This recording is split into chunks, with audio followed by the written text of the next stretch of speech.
natin.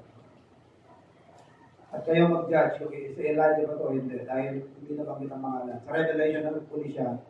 Mukhang sa Revelation na uli siya bababanggit.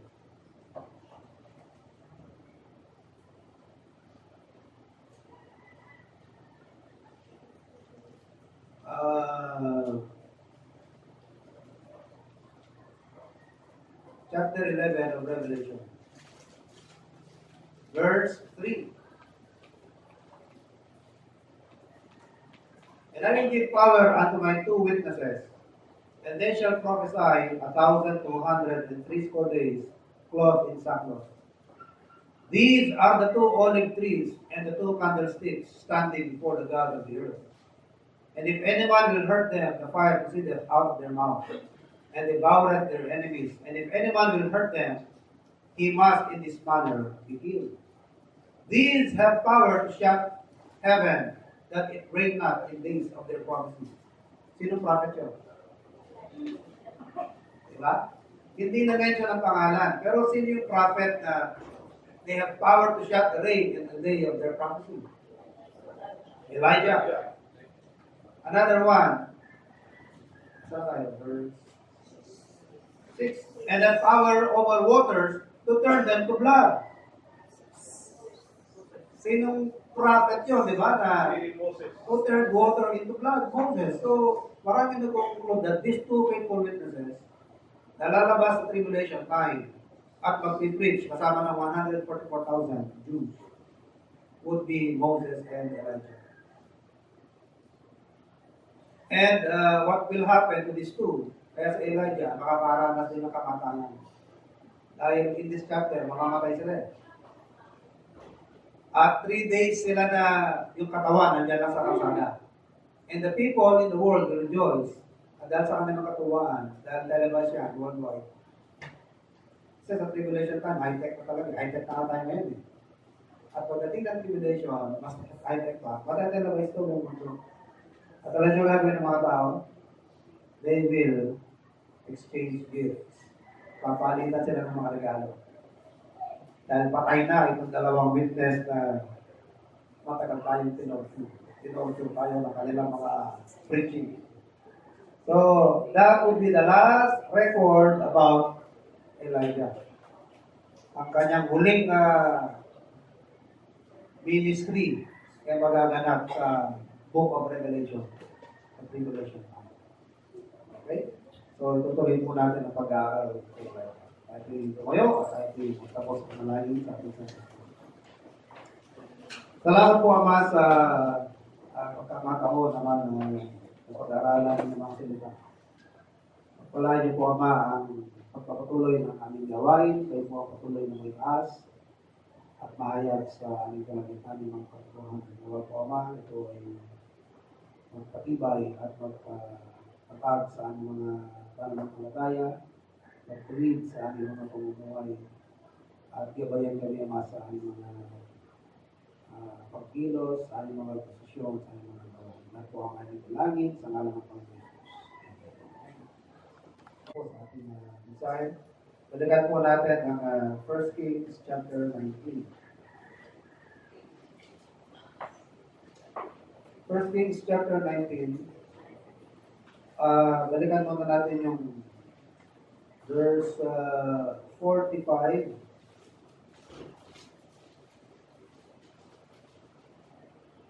Chapter 18, verse 40. And Elijah said unto them, take the prophets of Baal, let not one of them escape. And they took them, and Elijah brought them down to the brook Kishon, and slew them there. And Elijah said unto Ahab, get thee up, eat and drink, for there is a sound of abundance of rain. May kanta na may ganyan lang, di ba? Showers of blessing. Sound of abundance of rain. Yeah. Sound of abundance of rain. So Ahab went up to eat and to drink, and Elijah went up to the top of Carmel and cast himself down upon the earth, and put his face between his knees, and said to his servant, go up now, look toward the sea. And he went up and looked and said, there is nothing. And he said, go again 7 times. And came to pass at the seventh time that he said, Behold, there riseth a little cloud out of the sea like a man's hand. And he said, Go up, say unto Ahab, prepare the chariot, and get it down, but the rain stop thee not. It came to pass in the meanwhile that the heaven was black with clouds and wind, and there was great rain. And Ahab rode and went to Jezreel, and the hand of the Lord was on Elijah, and he girded up his loins and ran before Ahab to the entrance of Jezreel. So, nakakabayo si Ahab, si Elijah ay tumakbo lamang, pero naunahan niya si Ahab. Pagdating ng chapter 19, after the victory, matapos yung tagumpay sa Mount Carmel, after Elijah triumphed over Baal's prophets, and after receiving victory of converting the people to God from Baal worship, ito naman po ang nangyari sa chapter 19. Ginawa ni Ahab, he told Jezebel all that Elijah had done, and withal how he had slain all the prophets with the sword. Then Jezebel sent a messenger unto Elijah, saying, So let the gods do to me, and more also if I make not thy life as the life of one of them by tomorrow about this time. Gagawin ko ang ginawa mo sa mga prophets ko, sabi ni Jezebel. So he sent that message through a messenger. Kung ano nangyari sa buhay ng aking mga propeta, ganyan din ang mangyayari sa buhay mo sa ganitong oras. 3. And when he saw that, he arose and went up for his life, and came to Beersheba, which belongeth to Judah, and left his servant there. But he himself went a day's journey into the wilderness, and came and sat down under a juniper tree. Alam niyo po ba kung gaano kalayo ang a day's journey? A day's journey would be 40 miles. Yan po ang a day's journey. So kilometers, that would be 64. Tama ba?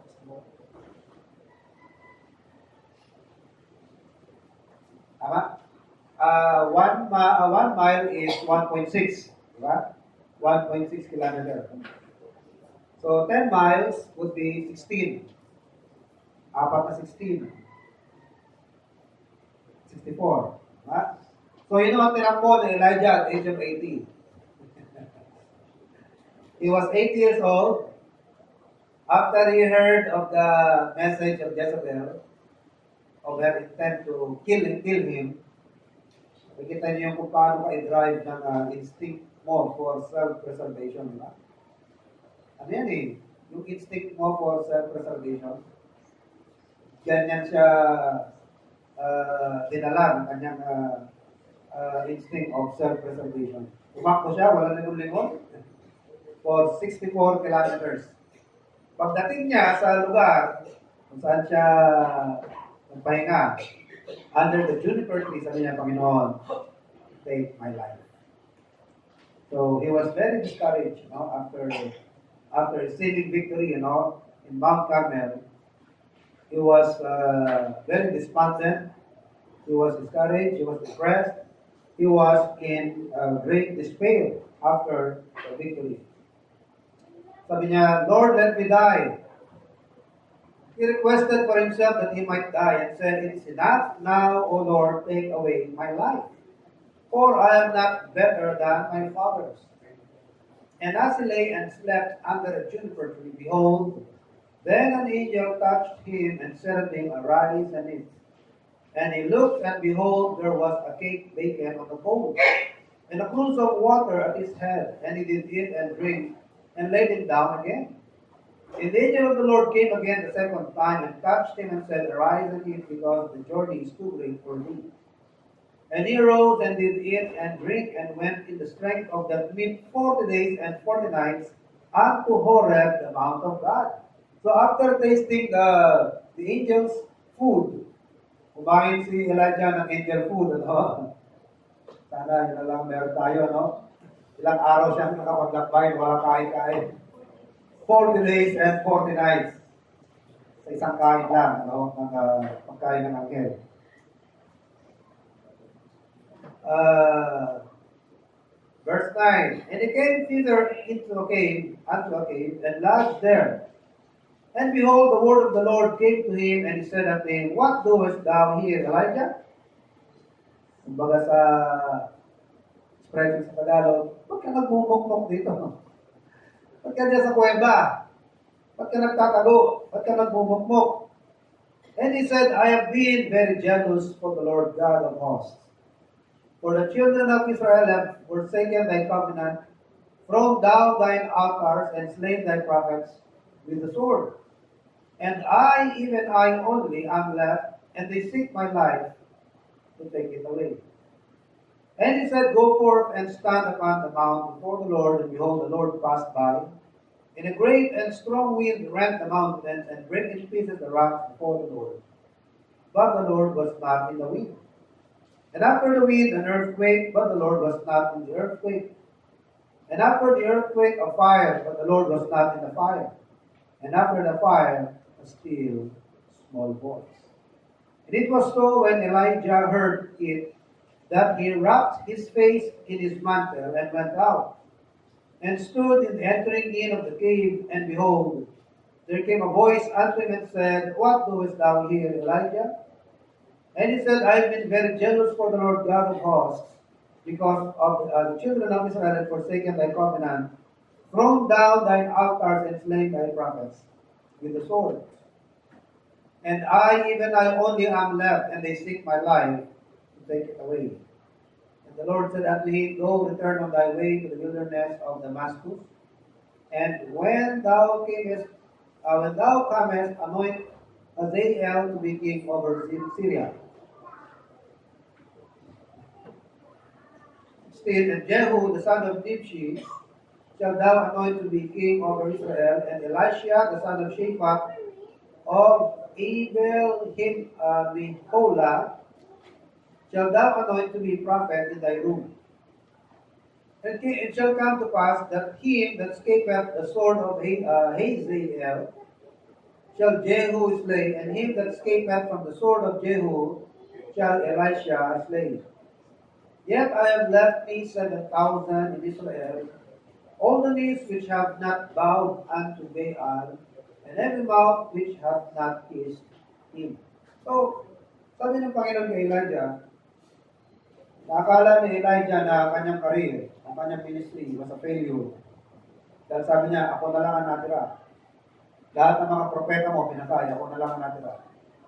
Sabi ng Panginoon, your ministry is not a failure because you actually have 7,000 genuine converts.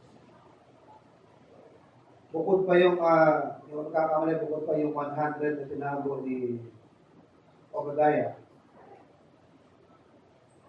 If these prophets were all married, diba? If all these prophets were married, kaya marami ang remnants. Diba? Actually, na-mention din yan sa Romans chapter 11. Even so, sabi ni Paul, at this present time, there is a remnant according to the election of grace.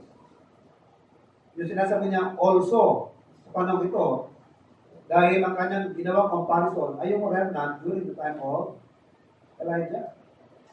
So may remnant ng panahon ni Elijah, and it refers to the 7,000 prophets na natira, yung mga converts ng panahon ni Elijah. So he was not really a total failure as far as ministry is concerned. Although it is thought, kala niya, nag-isa na lamang siya na natitirang buhay na prophet. Yet I have left me 7,000 in Israel. Sorry, it's never mentioned if there are prophets, sila yung mga converts. All the knees which have not bowed unto Baal, and every mouth which hath not kissed him. So he departed thence and found Elisha the son of Shaphat, who was plowing with 12 yoke of oxen before him, and he with the 12. And Elijah passed by him and cast his mantle upon him. And he left the oxen and ran after Elijah and said, Let me, I pray thee, kiss my father and my mother, and then I will follow thee. And he said unto him, Go back again, for what have I done to thee? And he returned back from it and took a yoke of oxen and slew them and boiled their flesh with the instruments of the oxen and gave unto the people, and they did it. Then he arose and went after Elijah and ministered unto him. Now let's talk about Elijah. Elijah the Tishbite.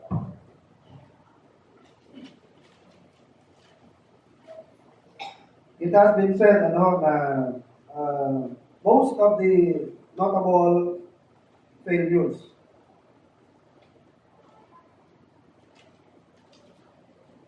ito po'y commonly known na most of the people na na-record ang kanilang failure, most of the time, ang kanilang failure ay doon po sa points kung saan sila malakas.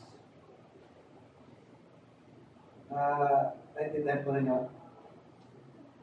Yung na-record na failure nila ay kung saan pa sila noted or known na yun ang kanilang kalakasan. And we will try to find out bakit ganoon ang nangyari kay Elijah. I'll cite you some example of that. Si Moses, saan po noted si Moses? Yes. According to the Bible, Moses, among the daughters of men, wala nang mas big pa kay Moses. He was the biggest man, Moses. Pero saan siya nag-fail? He lost his temper. According to the Bible, he spoke unadvisedly. Dahil sabi ng Panginoon, noong unang instance, strike the rock. Dahil nagre-reklamo ang mga taong bayan, walang mainom. Sabi ni Moses, Panginoon, ako ba nagsilang sa lahat ng ito para galing ko sa balikat ko ang kabigatan nitong 3 milyong kataong ito? Sabi ng Panginoon kay Moses, Moses, strike the rock. So, it's in this mount. It's a Horeb kung nasaan si Elijah. So, Moses took his rod at pinalo niya yung bato. Actually, yung bato na yan, it is made of flint. Alam niyo yung flint? Ano yung ginagamit sa bato ng lighter. So, dry na dry talaga yan. Yan yung ginagamit ng sa mga outdoors. Pinapalo at nag-create ng fire. Para mag-create ng fire. So, dry na dry yan. At sabi ng Panginoon kay Moses, strike the rock, the flint stone. Actually, sa internet, meron pong findings ng isang bato somewhere in the deserts of Arabia na isang bato siya na parang nagkaroon ng daloy ng tubig. Parang dinaloy ng tubig. Parang nagtuloy-tuloy po ang agos ng tubig doon. So, nag-create siya ng formation na bago siya na-form siya because of the water na dumaan. Up to now, nakikita po yun.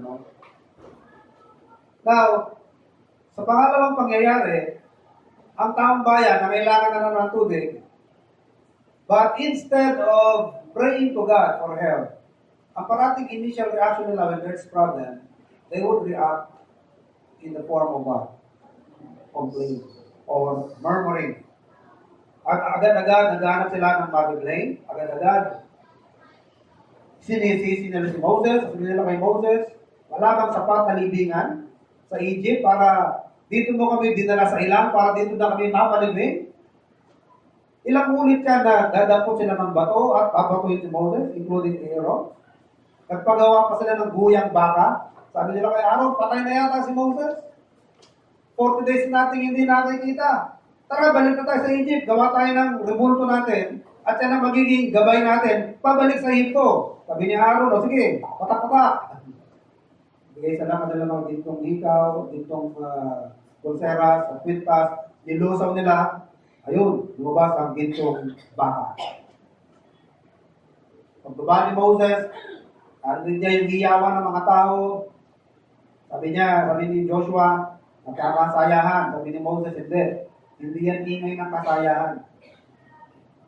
Hindi yan ingay ng digmaan. Yan ay ingay ng kasayahan. Pagdating nila dun sa baba, anong ginagawa nila? Nakita nila mga tao, hindi lang basta masaya, nag-o-orgy na. Hindi lamang lasing, hindi lamang nag-worship sa ibulto, nagpapalitan ng mga asawa. In the book of Corinthians, it says that 1 Corinthians chapter 10, because of fornication, they committed fornication and idolatry. And God killed at the time, on the spot, around 3,000 or 6,000 ang pinatay ng Panginoon. Ano? So, Moses was notable for his meekness. He was the meekest man. Kaya nung pangalawang pagkakataon, ng problema na naman sila, again, the people reacted by murmuring. Sabi ni Moses, ganun ba? Tubig ka? Kailangan tubig. Sabi ng Diyos, Moses, speak to the rock. Sabi ni Moses, must we fetch water out of the rock? Pinampot ni Moses yung kanyang tungkod at pinagpapalong yung bato. Lumabas pa rin po ang tubig. Pero yan ang naging turning point sa buhay ni Moses. Yan ang naging dahilan ng Panginoon. Hindi siya pinagpit makapasok sa France. So yung bayan na kanyang pinagtyagaan na ilabas, tiniis ng matagal, nakapasok, pero siya na nag-lead. Hindi siya nakapasok because of his faith. So he was known for his weakness, but his life was blotted by that one particular weakness. Another example would be John. Saan ko kilala si John? Saan kilala si John? Sa kanyang mga sulat, sa books, sa kanyang sulat. He is known as the Apostle of Love. Early this morning sa devotion, sabi ko, nabanggit ko po na ang emphasis ni John ay bukod sa love, yung deity. Kasi sa kanyang mga write-ups, sa kanyang mga libro, parati niyang pinopromote, deity ng pagkadiyos ng Panginoon. The Word was God. The Word was made flesh. He is the Son of God. Pero bukod sa he promotes or he emphasizes the deity of Christ, isa pang pinopromote ni John ay ang love. For God so loved. He that loveth not God, for God is love. A new commandment I give thee, that you love one another. Herein is love, not that we love God, but that He loved us. We love Him because He first loved us. So He was the love apostle. But did you know that John, the beloved, was also a symbol of intolerance? Because kasama siya doon sa dalawang disipulo ng Panginoon na nabansagan niya ng mga sons of thunder or Boanerges. Boanerges, which means sons of thunder. Mga anak ng kulong. Bakit? Dahil sa kanilang yung kapusukan. Because during the journey of the Lord, in one of the villages where they came, pero pong village na hindi tumanggap sa Panginoon. At sa sama ng loob ni John, sabi niya, Panginoon, sunugin mo na lang sila ng kidlat. Tupukin mo sila ng kidlat. Pagpadala ka ng mga kidlat at sunugin mo ang bayan yan. So he was a symbol of he was also a symbol of intolerance. Kasama yung kanyang kapatid na si James, tinawag sila ng mga sons of thunder. Another example, mga kapatid, na notable for their strength. Moses was known for being the weakest, but he failed for losing his temper. John as the apostle of love, but he was also a symbol of intolerance. Another one would be Peter. Peter was known for what? Saan notable si Peter? For being impulsive, for being a man of courage. Sabi niya, kung lahat tatakbo, kung lahat tatakas, ako hindi. Mamamatay akong kasama mo. But he proved himself to be what? He proved himself to be coward. Dalagita lang yung paharap niya. Bahagong buntot niya, di ba? Sabi ng dalagita, nakikilala ko po kayo. Para kasama niyo yung nililitis na yan. Sumpa man, text man. Mamatay man si Satanas. And according to the Bible, Peter began to curse. Nagmura pa siya. Para believable.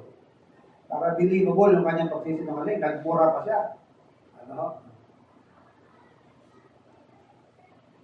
Ewan ko siguro, ganun din siguro sa atin, ano? Yung ating mga strength natin, areas of strength.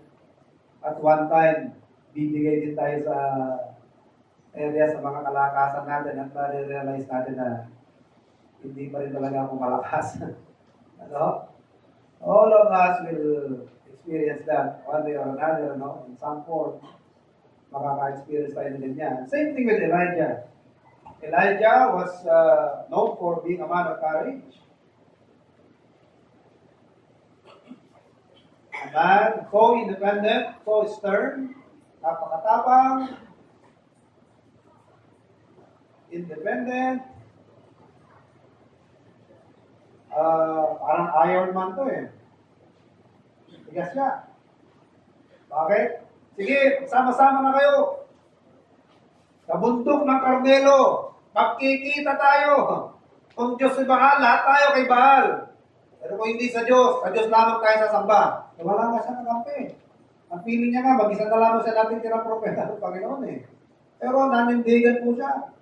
Para siyang isang commander na lalaban sa gera at lahat ng tulay na magdadaanan, tinitibag para hindi talaga sila babalik. Walang atras sa atin.